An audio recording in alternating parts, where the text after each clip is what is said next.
গাজার দীর্ঘ অবরোধের অন্ধকারে আলো জ্বালাতে শত শত সাহসী মানবাধিকার কর্মী সড়কপথে গাজার দিকে রওনা দিয়েছেন।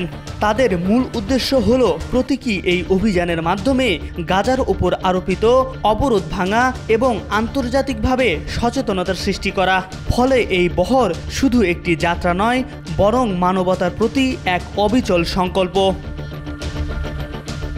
গত 9 জুন ফিলিস্তিনের যুদ্ধবিধ্বস্ত গাজায় ইসরায়েলের অবরোধ ভাঙতে তিউনিসিয়া থেকে সড়কপথে গাজা অভিমুখে রওনা দিয়েছেন তারা। কাফিত্তালুস সুমুদ নামের এই বহরটিতে শতাধিক গাড়ি এবং কয়েক ডজন বাস রয়েছে। এই দলটিতে কমপক্ষে 1500 লোক রয়েছে। বহরটি এখন লিবিয়ার জাউইয়া শহরে পৌঁছেছে। লিবিয়া থেকে আরও অনেক লোক এই বহরে যোগ দেবেন বলে আশা করা যাচ্ছে। লিবিয়ায় বহরটি পৌঁছানোর পর তাদের অভিবাদন জানান হাজার হাজার মানুষ।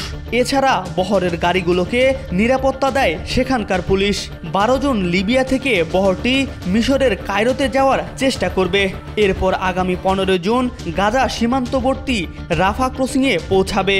তবে মিশরের পররাষ্ট্র মন্ত্রণালয় এক বিবৃতিতে বলেছে, গাজা সংলগ্ন সীমান্ত এলাকায় আরিশ শহর এবং রাফা সীমান্ত ক্রসিং রয়েছে। সেখানে যাওয়ার আগে যে কোনো বিদেশি প্রতিনিধি দলকে অনুমতি নিতে হবে। এদিকে ফিলিস্তিনের দিকে যাত্রা করা বিশাল বহর নিয়ে দুশ্চিন্তায় পড়ে গেছে ইসরায়েল। দখলদার ইসরায়েলের প্রতিরক্ষা মন্ত্রী ইসরায়েল কাদস ঘোষণা দিয়েছেন, বহরটিকে গাজায় প্রবেশ করতে দেওয়া হবে না, কারণ এতে তাদের সেনারা ঝুঁকিতে পড়তে পারেন।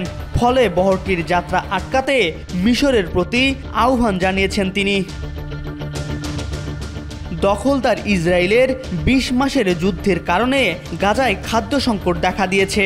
তা সত্ত্বেও তারা সেখানে পর্যাপ্ত ত্রাণ পৌঁছাতে দিচ্ছেন না। গত সপ্তাহে গ্রেটা থানবার্গ সহ 12 অধিকার কর্মী গাজার ক্ষুধার্ত ফিলিস্তিনিদের জন্য ত্রাণ নিয়ে ইতালি থেকে রওনা করেছিল। পরে জাহাজসহ তাদের আটক করে ইসরায়েলি বাহিনী। MR আকাশ, আজকাল।